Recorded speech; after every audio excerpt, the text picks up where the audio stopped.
Not that it's a bad dance, but it's not that bad. Granted, I'm not much of a dancer myself, but let's lay the cards on the table, shall we? Except for a few guys who know what they're doing. And of course the posers. There aren't many old men in the world, are there? Scylla, I mean my missus, loved to dance, of course, and we had an unspoken agreement that once she had a couple of drinks with me and stepped on my feet a few times, I would be let go. Then I could resume my acquaintance with the bar and the liquid delights behind it, and she could go dancing with her buddies or other guys if she wanted to. Wait a minute. I know what you're thinking, and you couldn't be more wrong. I said dance, and that's exactly what I meant. No jokes, no canoodling, and certainly nothing like that. In all the time we've been married, I've never once suspected that Scylla might be doing anything like that. So no problem, right? Was there? What do you think of the current situation? Scylla has been dancing with the same guy for the last half hour or more. And that's not normal, no way. 2 dances is normal, maybe 3 if it's one of my buddies or something. But it's been half an hour, and she still hasn't come back. What's going on? Maybe I'm freaking out over nothing. But the slight twitch in my stomach said otherwise. There. The music stopped and she came back to me. But damn it, it didn't come back. The fluctuation in my stomach turned into a big square lump of lead, and for the first time in our 10 years of marriage, I felt a twinge of jealousy. Scylla was pretty chubby, though even I wouldn't say she was some kind of Miss World or anything. She was pretty enough in boat races, gorgeous Bristol pants and all, but perhaps her best feature was her pins. Beautiful, long, and thin they were and seemed to go on forever. That's why, even at the age of 39, Scylla could still wear such short skirts when we went out for the evening. But she still danced with him, this guy, 6 feet tall, a little skinny, with dark blonde hair, the complete opposite of my 5'10", dark hair, and chunky build. What the hell did she see in this guy? Jesus, this must be the 6th or 7th dance they've done together. Time for some action. Rising from the stool I was sitting on, I muttered something to the people we were sitting with about finding a restroom. I didn't want these people to know that I was concerned about the hostess's behavior. So where were they? I was making my way through the crowd on the dance floor trying to pick out the blue color of my wife's short dress. Ah, there they were around the corner. My steps froze when I spotted the couple. My wife Scylla pressed up against the blonde-haired bastard as if glued to each other. Neither of them moved their feet. They weren't dancing. They were just pressed against each other, Scylla's head resting on his chest. Oh shit. My insides flipped and I inhaled deeply. This was wrong. Wrong! My Scylla had never done anything like this before. They hadn't kissed, and Blondie's hands weren't in a position where he could be pushed away. Not yet, anyway. No. It was all about the way they pressed against each other, and the fact that she'd been with him for so long. He said something to her and I heard her giggle, reaching up and stroking his cheek. Too familiar. Too familiar. Hey, Scylla, I greeted her, striding purposefully toward them. I was wondering where you disappeared to. Where? The wife repeated, puzzled, looking back in my direction with a blank expression. Where to? You've been gone for almost an hour, Scylla. I exaggerated slightly, trying to contain my fervor. What are you up to? I saw a flicker of light on Scylla's face as she came back to the real world. Oh, Ken, she said, panting, almost helplessly freeing herself from the weirdo's clutches. It's Dave, Ken. We were just dancing and chatting, that's all. Too long for my taste, Scylla, I insisted, and reached out to pull her away. For one horribly long moment, I thought she was going to reject her, and what I would have done then, I'm not at all sure. Probably would have hit someone. Yes, Ken, of course, Scylla murmured after some hesitation and gently held out her hand to me. Can I finish the last dance, please, honey? The music has stopped, Scylla, I briefly explained the obvious to her. It stopped a few minutes ago. Oh, yes, of course, Ken, she mumbled in confusion. I'll be right with you, dear, but I need to say goodnight to Dave. No good nights, Scylla, I objected irritably. We're leaving here, and I mean now. I was totally annoyed, I can tell you that. Wait a minute, buddy. Dave, her new friend, started to interrupt, but after a glance at me, prudently changed his mind. Now, Scylla, I repeated. Now, or I'll leave without you. Okay, Ken, Scylla replied, reluctantly letting go of the bug. I'll see you sometime, Dave. Angry? How do you think you'd feel? How do you think you'd be feeling? What the hell do you think you're playing with, Scylla? I almost yelled at my damn missus as I dragged her back to the bar. Who was that damn guy? What were you doing with him? Nothing, Ken, Scylla fought back. Nothing at all. He just made me think, that's all. Think? Think. I think it was a lot more than thinking. Scylla looked at me intently, and I realized she had a habit of looking me in the eye. But not this evening, and that was for sure. We need to talk, Ken, she finally said quietly. Let's go home and talk. Not home, Scylla, I exploded, recoiling at those awful words, which I in no way expected to hear from my hostess. If we must talk, there is no better time than now. Better at home when we're on our own, sweetheart, she insisted, but I refused, coaxing her to confess while on the verge of a breakdown. Okay, she agreed, but hear me out. I agreed, horrified at what she was about to tell me, but I agreed, completely confused and wondering if the next few moments would sound the death knell for what I envisioned as our perfect marriage. This isn't a sudden decision, dear, Scylla began. I've been mulling it over for a month or more, but the time has come, and I've decided to fulfill the promise you made to me. Promise? What promise is that? I never promised you that you could pursue a relationship with another man. The night before our wedding, Scylla reminded me, you made me a promise, and the time has come, darling. What promise? I muttered, suddenly feeling very, very empty inside me. I don't remember any promise. But I lied. Oh God, how I had lied. I'd made her a promise just like she'd said, even though I'd put it out of my mind long ago. I think you remember, Ken, Scylla said quietly, avoiding my gaze. I'm sorry, dear, and I don't want to hurt you. I'm turning 40 in a few months, but as much as I love you, I think it's time. Oh shit, for Chris's sake, how could I make a promise like that? Let's go back a few years, shall we? That night I met my Scylla for the first time. We, of course, were in a small jazz club in South London, though at that moment neither of us knew the other was there. There was a break in the music and the people around me stood up to refill their drinks. How do I get rid of him, Anne? I heard the pretty young woman standing directly in front of me turn to her friend. I don't mean to be rude, but I really don't like him. Well, he went to buy us drinks, Scylla, her friend told her. We can just leave without saying anything. I can't do that to him, the pretty blonde with long legs told her friend. It's not that he's horrible or annoying or anything. I just don't like him.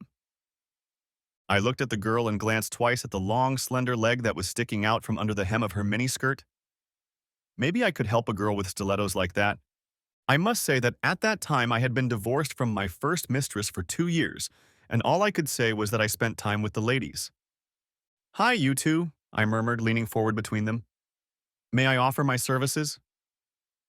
They both stared at me like I was someone from another planet. I overheard your words, I told them. I can help you. Pretend to be your boyfriend or something.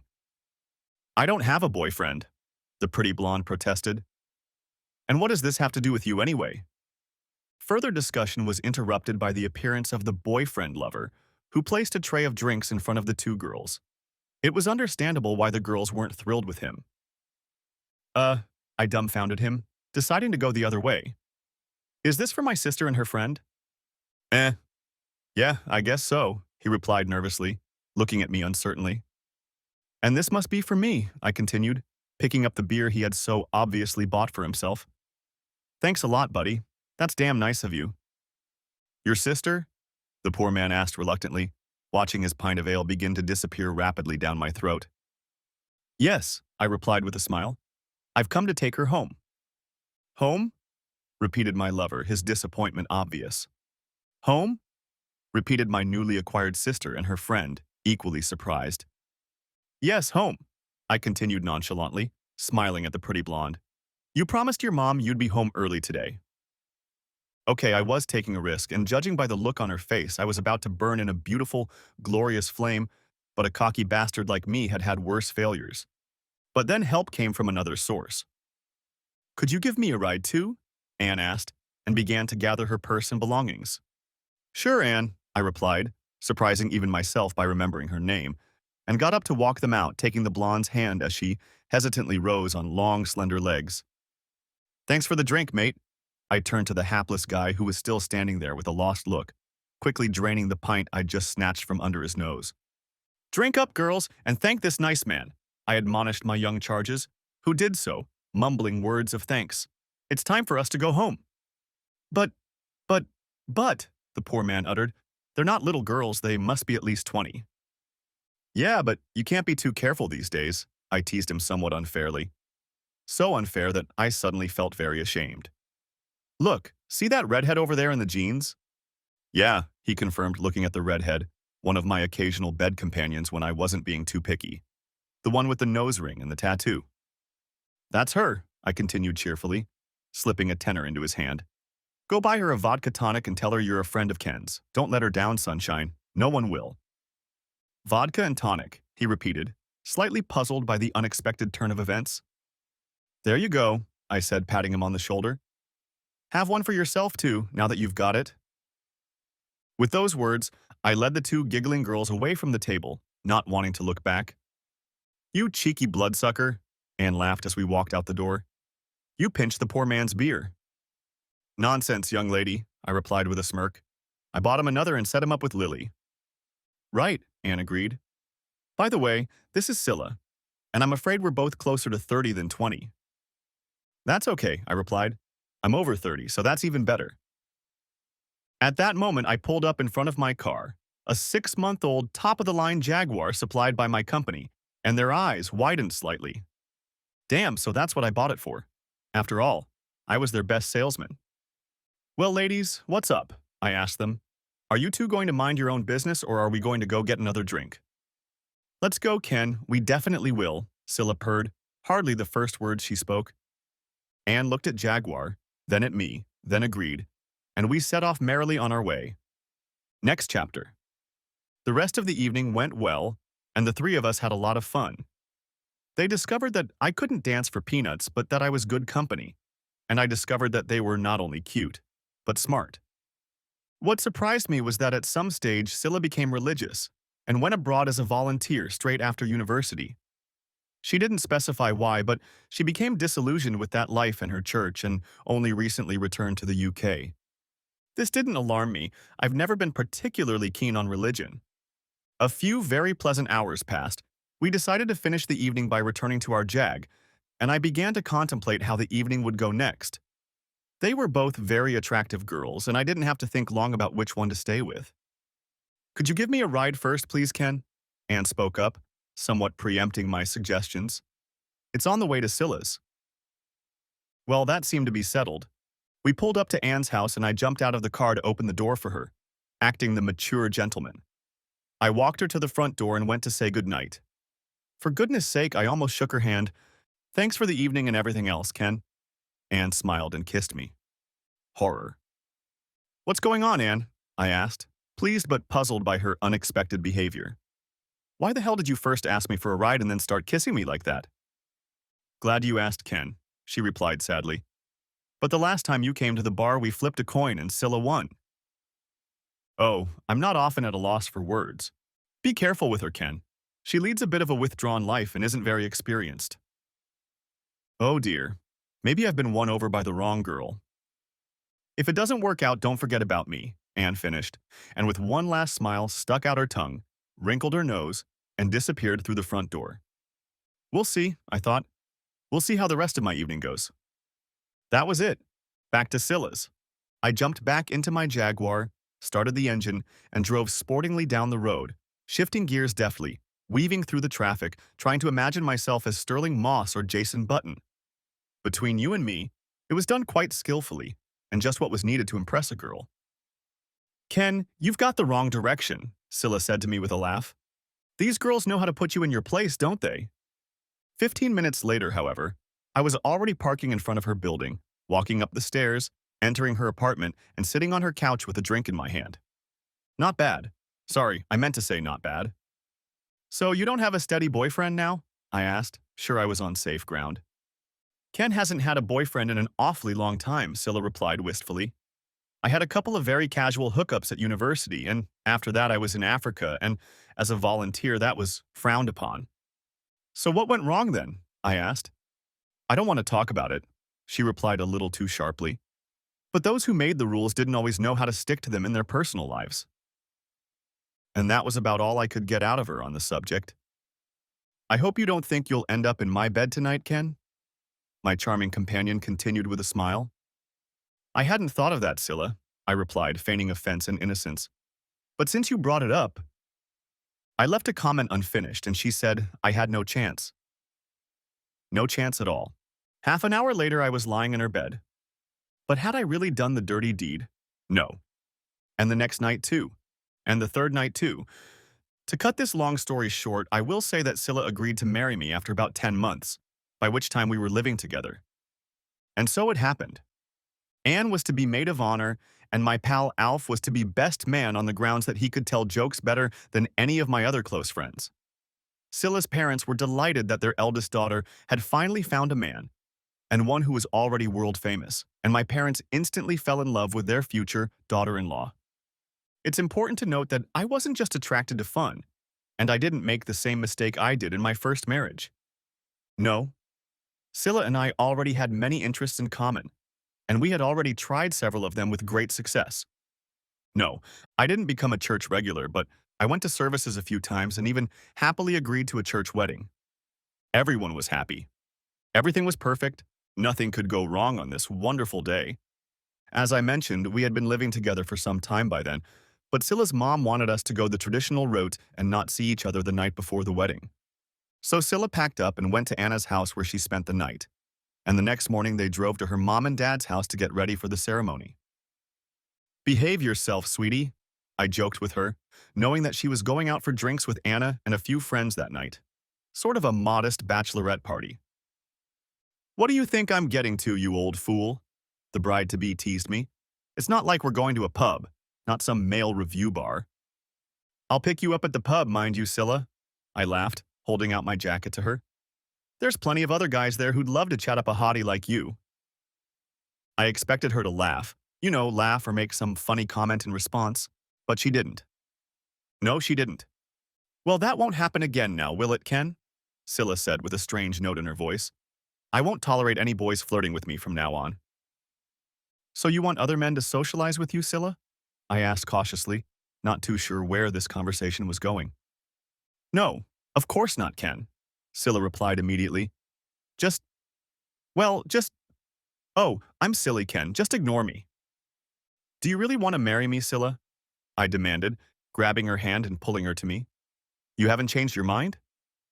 No, of course not, honey, she replied, smiling at me and then reaching up to kiss me. I'm just emotional and stupid. At those words, Scylla laughed in relief, picked up her overnight bag and headed for the door. I'll see you at church tomorrow, Ken, she said back to me. I love you. Panic gone, I pulled myself together and popped into the pub for a last pint of beer with my mates. I'd already had a stag party a few nights before, and remembering the state I was in after my first stag party before my previous marriage, I toned it down a bit. The evening passed pleasantly enough. Mostly we chatted about Arsenal's recent brilliant win over Chelsea, how unlucky we were not to score a sixth goal, and the fact that 2 penalties that the blind referee had missed for some reason could have made the score 8. By the time I got back to our house quite late, I had forgotten about that little spat with Scylla and was looking forward to a cup of tea in bed. Ding ding ding ding ding ding ding ding ding ding ding ding ding ding ding ding. The damn phone greeted me as I walked through the door. Hello, Ken Thompson. Thank God you're finally here, Anne greeted me. This is the 3rd time I've called. What's wrong, Anne? I asked, immediately worried about what had happened. Is Scylla all right? She's fine, Ken, but you'd better get here as soon as possible. Why? What happened? I shrieked in alarm. Has there been an accident? No, not an accident, replied Anne, but you need to come and deal with Scylla if you still want to get married in the morning. My stomach rumbled. Deal with Scylla? What the hell happened at her bachelorette party, for heaven's sake? As you can imagine, my thoughts went to the obvious. What the hell had she done, and with whom? But Anne didn't probe further and insisted I put on my skates and go to her place. My brain worked overtime, breaking more speed limits than it should have, as I raced the 5 miles to Anne's little apartment. What happened? What happened? Where's Scylla? Is she all right? She hasn't done anything stupid, has she? I peppered Anne with questions from the moment she opened the door for me, and only stopped when she handed me a cup of tea. Unless you're British, it's hard to explain the multifaceted power of a cup of tea. She's fine, Ken, I promise you, Anne finally admitted when I calmed down. She's in my bedroom and she's crying. Oh God, no, I muttered. assuming the worst and wondering what kind of boyfriend she had gotten and what they were doing. Tell me honestly, Anne, I'm begging you. How bad is it? What has Scylla done? Not so much what she's done, Ken, she answered quietly. Rather what she hasn't done. I could tell by the look in my eyes that I had no idea what she was talking about. Ken, Anne began slowly, not knowing how to explain. Ever since we got here, we've been hit on by guys in the pub all the time. 8 girls like us are dressed to the hilt, so I suppose they might well have thought we were tipsy. So what did Scylla do to Anne? I demanded. Please, just tell me. I'm sure I can forgive her. It wasn't her, Ken, Anne continued. It was all of us. Well, everyone except June and Tina. June and Tina, I repeated, puzzled. Why were they any different? They're married to Ken, and they don't mess around. I stared at her stupidly. It really didn't make any sense. Ken, she said rather loudly like I was fat, we were all flirting with these guys and having a good time dancing and making out until we fell over. And Scylla? No, Scylla just sat there and turned down offers to dance and everything else. I still don't understand, I protested weakly. Oh, you men are so silly, Anne continued. Don't you realize that we were all having a great time flirting and talking and everything? I let one guy touch me on the dance floor right in front of everyone for a laugh, and those 2 sluts, Marcy and Judy, went off with a couple in the parking lot. I'm sorry, Anne, but I'm still at a loss. She missed all the fun, Ken, Anne said, frowning. Don't you see? You're actually the first real man she's ever dated. And it suddenly occurred to her that she could never know what playing the field was all about. Oh, shit. My thoughts went back to how horny she was before she left the house. I put 2 and 2 together, got 5, and felt myself starting to feel nauseous as I realized that what Anne was saying could be true. Oh, shit. We chatted some more, Anne filling me in on exactly what had happened and what Scylla had said. Eventually, I cautiously opened the bedroom door and nervously peeked inside. Are you okay, Scylla? I asked timidly, looking at the untidy pile lying on the bed. What are you doing here, Ken? She half sobbed in response. Please go away. Not until we deal with this, honey, I insisted. There's nothing to deal with, Ken, she muttered.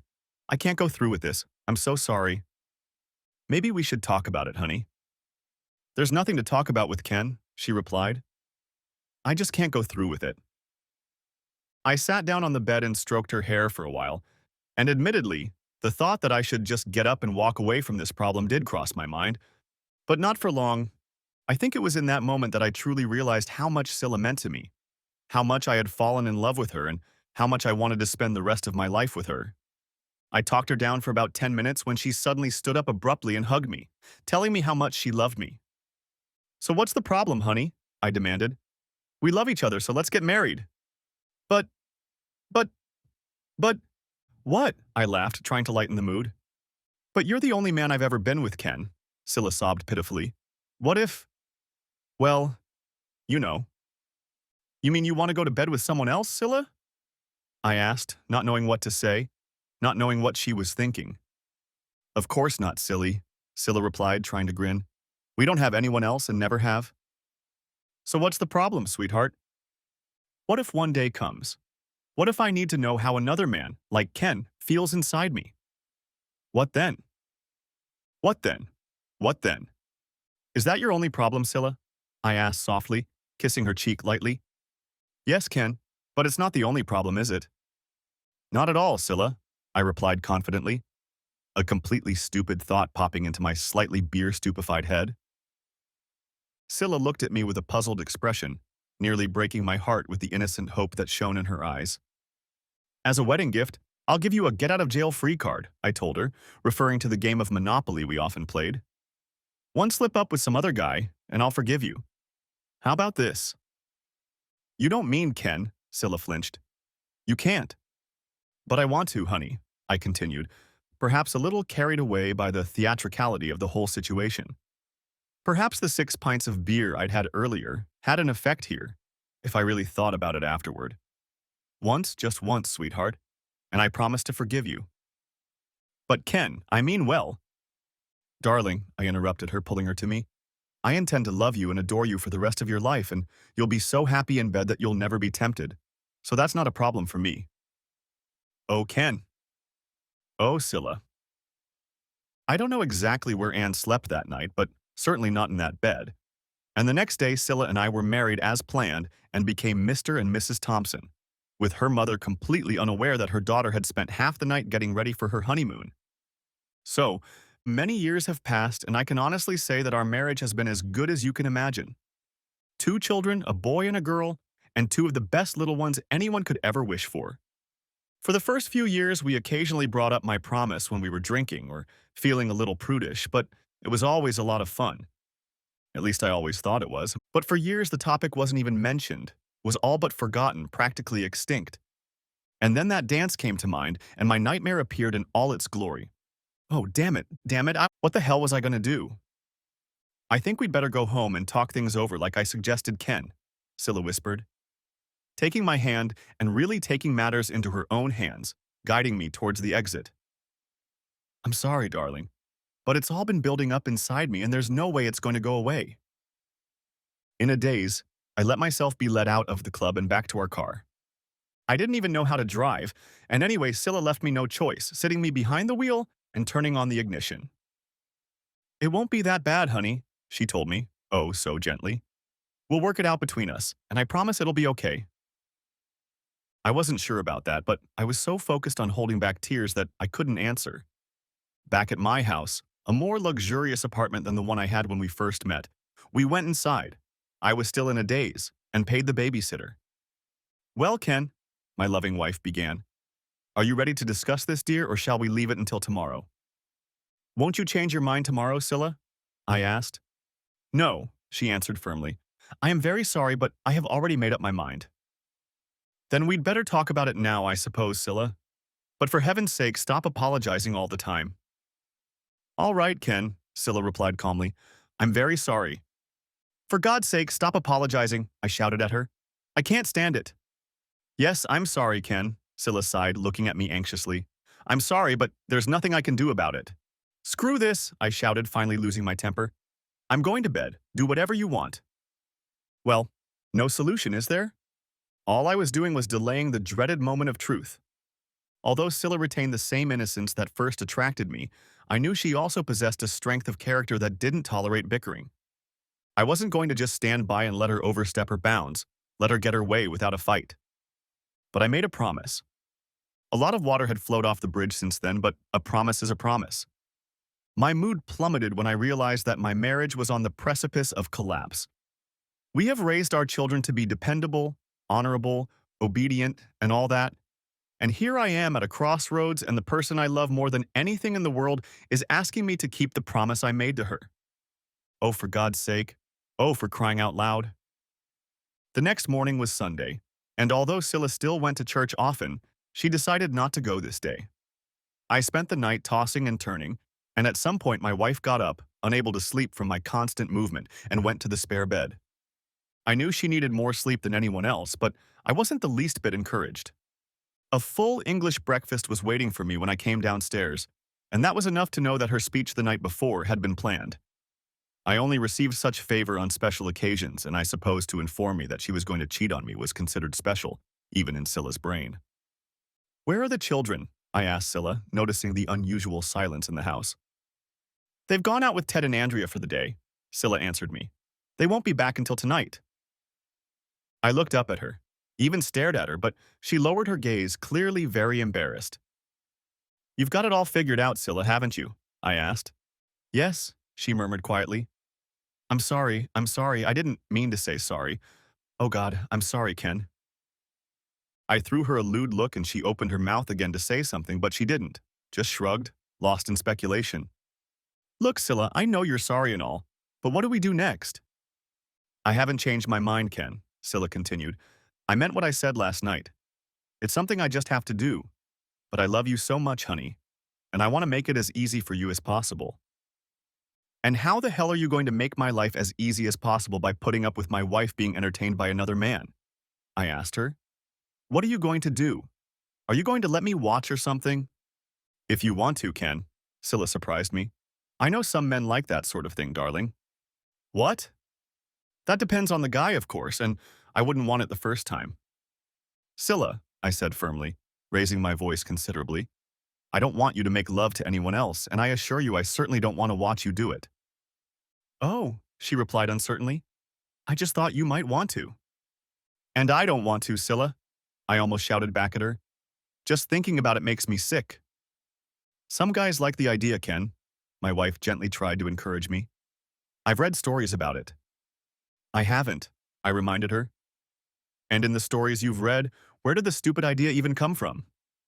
No, Ken, honestly. It's been building up inside me for the last year or more, but I read those stories to see if I could find a way to make things easier for you. For a few moments, we looked at each other, wondering what to do next. Perhaps it would have been better if you had just gone ahead and done it without even telling me, Scylla. I broke the silence. At least then, I wouldn't have learned anything new or gone through that heartache. I couldn't do that to you, Ken. Scylla jumped up again, holding out her hand to me. I couldn't just deceive you like that. But what if I say no, Scylla? What then? Then I'll just have to trick you, she wheezed, squeezing my hand tightly. Please, Ken. If you love me, don't make me do this. I'm not forcing you to do anything, Scylla, I remarked to her. I may not be forcing you, but you promised me, and our whole marriage was built on that promise. I had had enough, as any man should. The woman I loved was going to make me a cuckold, and knowing her, I knew it would be hard for me to talk her out of it. I could tie her up, threaten her, or do something else, but where would that lead, you ask? I was totally screwed. Give me a few days to think about it, please, Scylla, I asked grimly. Just give me time. Okay, honey, Scylla replied, a tear streaming down her cheek. But please don't drag this out too long. For the whole of the next week, I tried to play the ostrich and literally buried my head in the sand, trying to pretend that the problem might go away if I ignored it. Scylla moved cautiously around me, paying close attention to what she was saying. A few times she started to say something but was interrupted, and it didn't take much common sense to guess what was on her mind. I was talking to one Ken, my wife muttered one morning at breakfast, and then fell silent. With who? I nervously replied, hoping she was talking about a plumber to fix a leaky faucet or something other than the obvious. With another man, Ken, she replied, her voice shaking and her hand shaking. I called Dave. You remember the guy I danced with? Did you have his number, Scylla? Yeah, he gave it to me that night. I sat there looking at her, the love of my life and the woman who was breaking my heart. Not Dave, please, Scylla, I insisted. Not him. Anyone but him. Why not him? She asked quietly. Why not Dave? He was pretty good looking and I liked him a lot. Well, I didn't like him, I lied to her for no other reason. You don't have to like him, Ken, Scylla replied a little more vigorously. You don't even have to date him. Why not just go along with it and get it over with, dear? Not with him, Scylla, I growled, finally starting to control myself. If I met him again, I wouldn't be able to resist punching him in the face. I'm not prone to violence and I'm usually very calm, but the thought of that bastard entertaining my Scylla made me wary. So you prefer someone else, Ken? I'd rather it wasn't Scylla. But you promised Ken, and now it's gone too far for me to back out, she continued. There's a guy at work I really like, a good-looking guy, and he flirts with me all the time, so I'm sure he wouldn't pass up a chance like this. And how would I keep from knocking him then, Scylla? It would be the same. Scylla sat for a few moments pondering before answering. What if I hadn't told you which of my coworkers was Ken?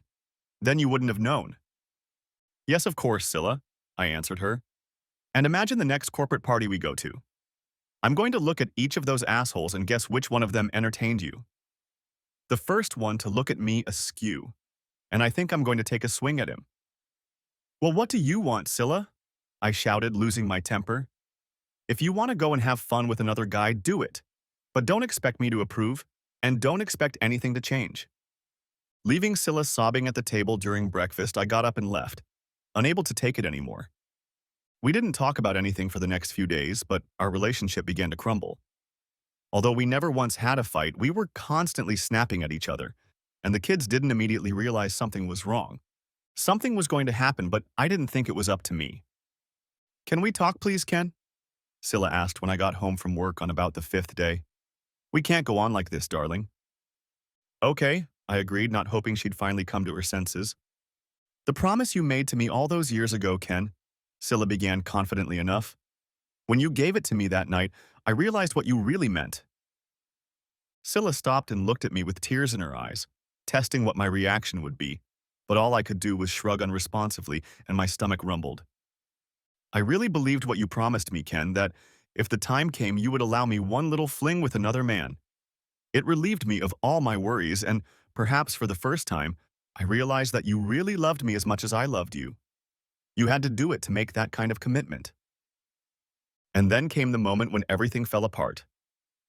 Now you're saying you didn't mean Ken? Are you saying you lied to me to convince me to marry you and that our entire marriage was built on lies? Oh shit.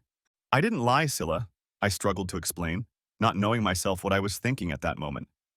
I could hardly admit that I was half pissed off that night after what she had just said. I'm serious, but I just didn't think there would ever come a time when you'd ask. I guess I didn't think about the consequences.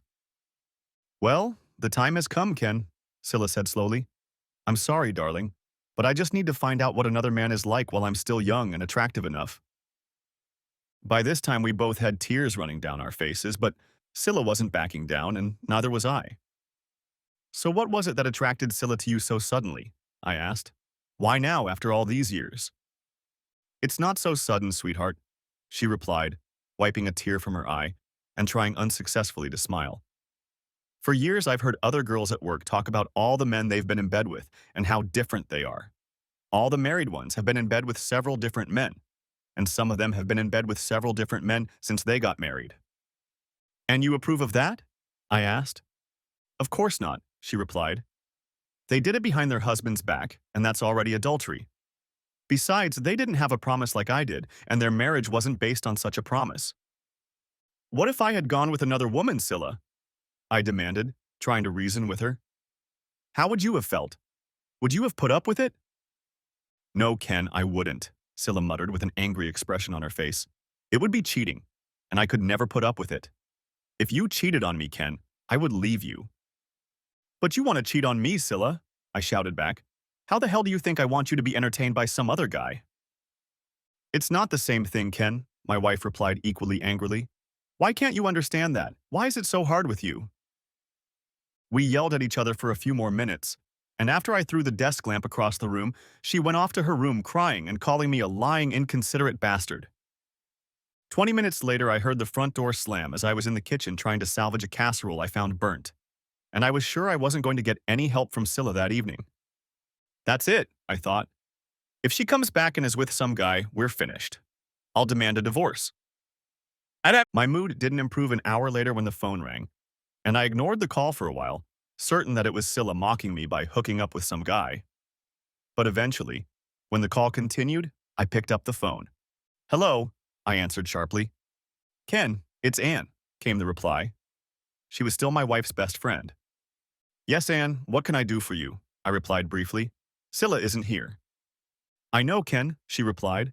She is here at my house and is in a terrible state. It's her fault, not mine. It may be Ken's fault, Anne continued, but I thought it best to let you know she's here, not gone somewhere. I muttered a few words of thanks and felt the tension and rage leave my exhausted body, thanking Christ, whom, by the way, I still don't believe in, that Scylla hadn't done anything stupid. She told me what was the matter, Ken, Anne continued after a few minutes.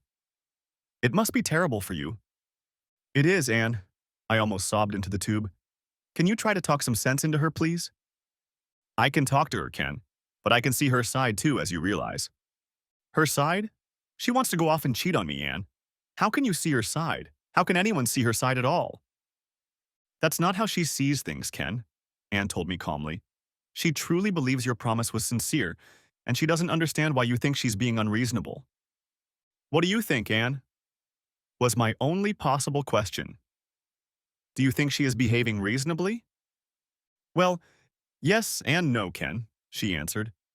But I know that on the day of the wedding she was so reassured by your promise. She was in such turmoil the day before that I'm not sure she would have gone for it, poor girl. She told you? I asked, completely stunned by her statement.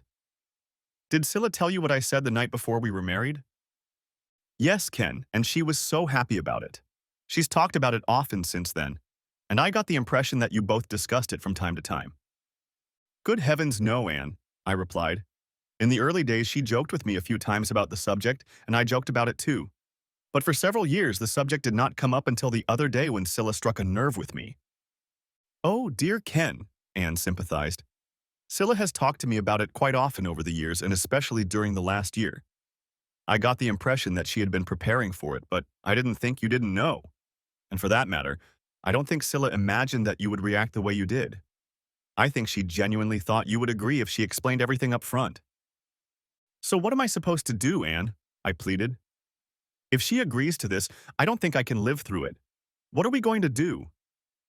You know what she's like, Ken, Anne reminded me. Scylla has very firm, unshakable convictions, and to her, a solemn promise is a promise to keep.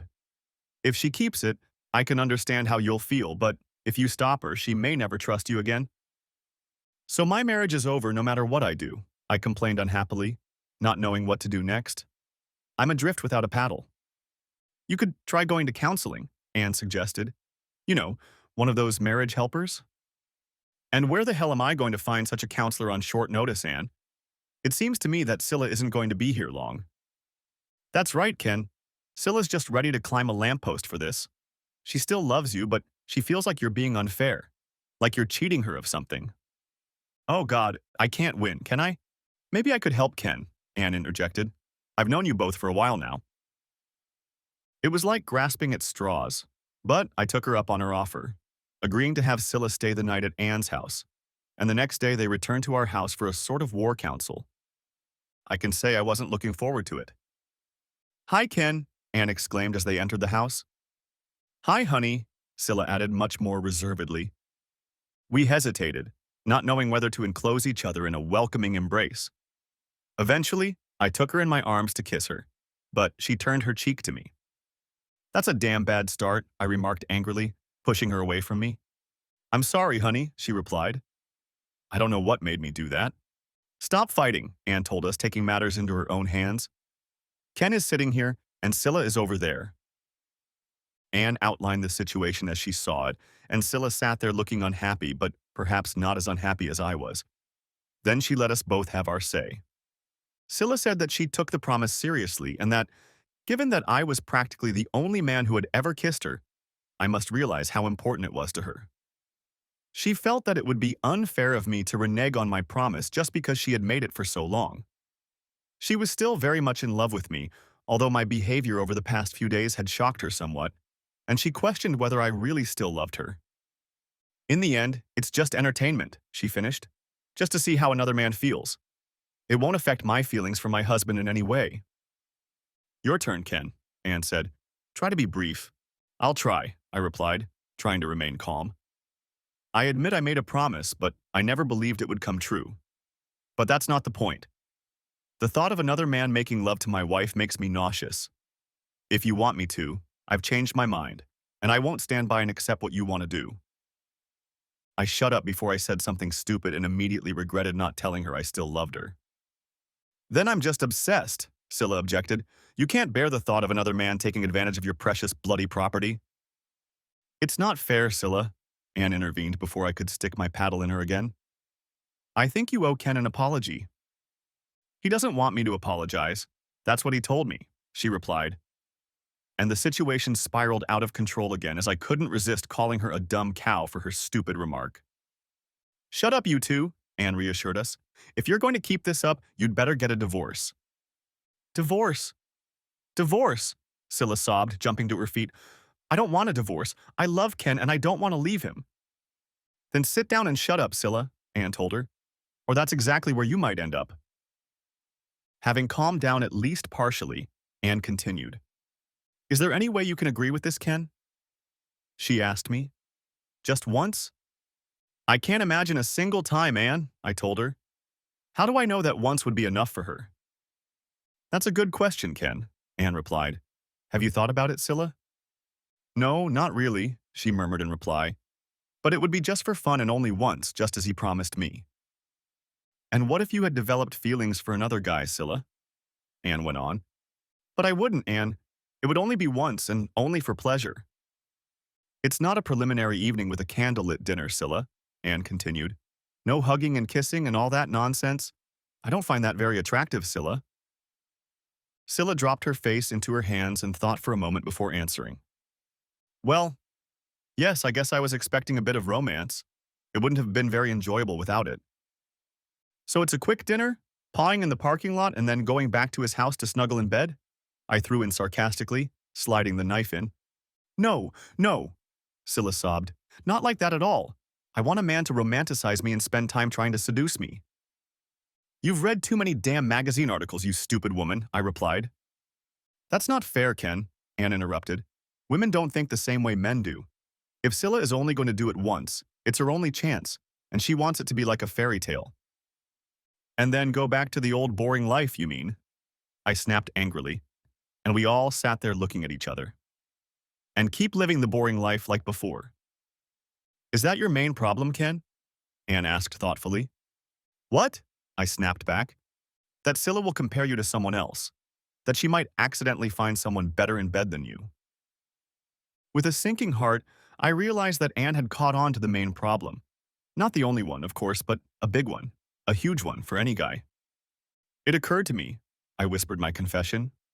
How would you feel, Scylla? She turned to my wife.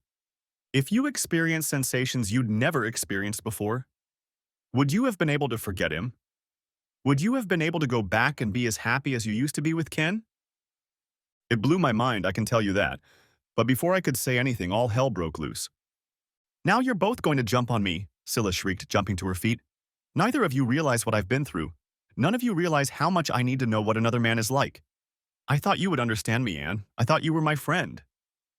I am Scylla, Anne protested. I'm just trying to… Before she could finish the sentence, Scylla shouted at her. Shut up, both of you!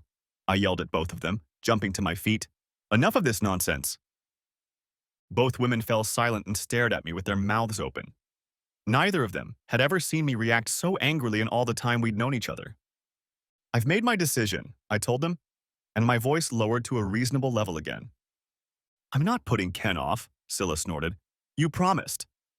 Yes, I promised, I confirmed, looking her straight in the eye. And we've always raised our children to keep their promises, so if it's that important to you, Scylla, I'll keep mine. There was a stunned silence. They both stared at me in amazement, hardly believing what they had just heard. Oh shit, Anne muttered. Are you serious, dear? Scylla asked cautiously. You really mean it? Yes, Scylla, I am serious, I replied, with far more confidence than I felt. If you want to have fun with another guy, Scylla, then go ahead and do it. Enjoy yourself. Have a hell of a lot of fun with it. And you're okay with that? Scylla asked, puzzled. Of course he bloody minds, Scylla, Anne cut in before I could answer. He hates the very thought of it. Stop torturing him. But you'll let me do it, my wife tried to assure me. Yes, I said I would allow it. And will you forgive me after that, dear? That's what I promised you, isn't it? But why Ken? She asked. Why did you change your mind so suddenly? Because I suddenly remembered how much I love you, Scylla. That made her perk up a little. Do you really love me enough to let me have fun with another man and forgive me, dear? Scylla shuddered, and a new tear ran down her cheek. And will you still love me after that? I promise to forgive you, Scylla, I answered, choosing my words carefully. Whether I will still love you afterward remains to be seen. I don't understand, Ken. I promised to forgive you all these years, Scylla, I reminded her. But I didn't, and couldn't promise that I would continue to love you. To promise something like that is simply impossible. How do I know how I'll feel when you come back to me after you've slept with some other guy? That was it. I had played my trump card and could foresee how things would turn out. But Scylla didn't realize it yet. I'll make this quick, Ken, I promise you, darling, she said softly. Just this once, I promise you. Take your time, Scylla, I replied calmly. Take your time. Maybe you'll find that guy Dave that you liked, if you want to. Have a real romance. Spend as much time as you want and put it all out of your mind. And you're okay with that? Scylla asked, her face creased. She was beginning to worry, but not that worried yet. I didn't say I was okay with it. I just said I'll forgive you. But don't you dare tell me about it. About who it is, where you're meeting him, how well they're having fun there. I don't want to know anything about it. Ever? Just tell me when it's over, however long it takes, and we'll see how we feel about each other and if we have a future together. After I've officially forgiven you, of course. But I'll still love you, honey, Scylla exclaimed. You're the only man I'll ever love. You don't know that, Scylla, I told her sadly. Neither of us knows how we'll feel. With these words, I got up, took my coat, and went to the door. Where are you going, dear? Exclaimed Scylla. To get the children, Scylla, I replied. I'm going to leave them until late this afternoon. You'll have a chance to call in private if you want to. Scylla merely leaned back in her chair with an absent look, but Anne jumped up and grabbed me as I left the house. You're either an insensitive idiot or a goddamn genius, Ken. She rushed toward me. Probably both, I smirked weakly. I hope it works out for you. Anne wrinkled her nose. I understand what you're up to, trying to scare her with the consequences, but I don't know if it'll work. Well, I just hope, Anne, that it works, I replied grimly. I just have to hope so. Scylla and I went on with our lives, trying to pretend that nothing had changed. But things had changed, and sometimes the atmosphere was stifling. I didn't treat her differently and never checked in with her, believing it was her decision to start something and I could finish it. At least we didn't snap at each other, but the lack of conversation between us was almost as bad. I relaxed a little, confident that I knew my wife well enough to realize that she hadn't started anything. But my hopes were dashed when my so-called knowledge proved to be correct. Coming home from work in the evening, I couldn't figure out what was wrong, but I knew something had changed. She wasn't more confident, happier, sadder, but she was different, almost detached. I guessed she had a date with someone, but of course I couldn't ask her about it, though it was becoming more and more obvious as Friday night approached. I've decided to go out tomorrow night, she informed me on Thursday, pretending to cut vegetables so she wouldn't look at me. Great, I replied, not looking up either. Enjoy. Aren't you curious where I'm going, Ken? She asked. Not really, I replied, this time raising my eyes to her. Unless it's something I need to know about. Scylla put the knife down, stood silent for a few moments, then turned and silently walked out of the room. Damn. Things didn't seem to be going according to plan. Friday went by like a blur, and I got into a fight over nothing with a few coworkers at work. It wasn't their fault, of course, but it wasn't my fault for the situation either. Except for part of it, of course. Or maybe it was my damn fault. When I arrived that evening, Scylla was already home and my dinner was ready to put in the microwave later. There was even a bottle of decent red wine on the table, already open and breathing. The expression, "a man condemned to death eats a hearty breakfast," came to mind, and while I doubted I'd be able to eat most of the meal she'd prepared, I had no doubt that the wine wouldn't be too far behind. Hello, dear, Scylla greeted me as she came down the stairs. Have you seen the wine I left you? Is it the right one? It'll do, I replied grumpily. God, she looked beautiful. Scylla looked just beautiful, and I had to turn my head away because I felt like I was choking. Then I'm going to go, Ken, Scylla announced quietly.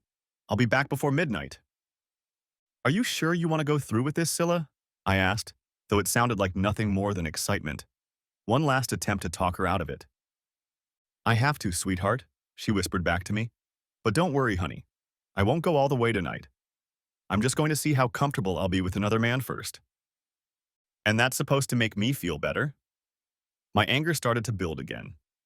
I guess not, sweetheart, Scylla murmured back, leaning over to kiss me goodbye. I have to go now. Save the kisses for your lover, I growled, turning to face her to avoid her embrace. Scylla raised her head in surprise, stared at me in silence for a few moments, then turned and headed for the door. Enjoy, I shouted wryly after her. Next chapter. I sat there wondering where I had gone wrong. What else could I have done? It was the 21st century, and the days of a man dragging his woman by the hair and physically submitting her to his will were long gone. It was her decision, but what I did afterward would remain mine. I would forgive her, at least formally, though I knew deep down I couldn't really. What was going to happen? A quick divorce or a slow plunge into some sort of marital hell?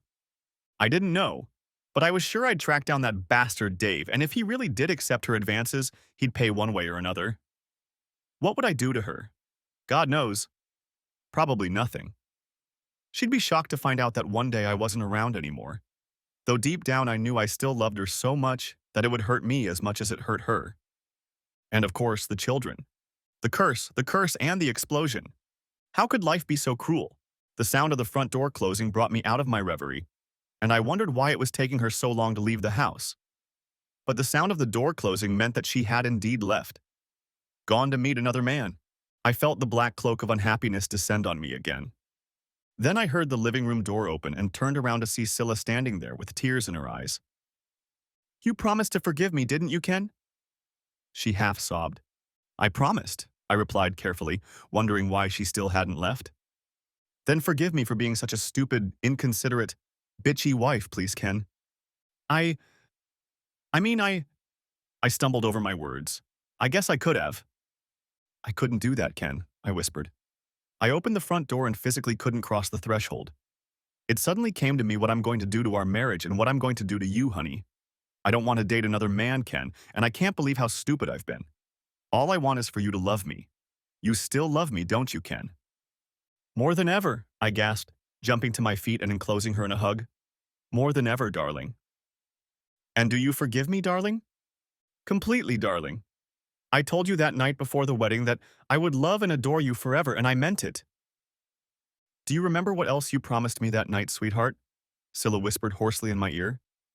That you would please me so much in bed that I would never be tempted? I remember, Scylla. Then why don't you take me upstairs right now and fulfill that promise, she continued. And I'll promise you never to mention the other promise again. I grinned, took her hand and led her toward the stairs. Scylla and I were about to start the first day of the rest of our lives, and things were good again at the Thompson house. Thank you, Lord. Oh, I forgot. I wasn't supposed to believe in him, was I? The end. Thanks for watching. Hope you enjoyed it. Subscribe to my channel and stay tuned for the next videos.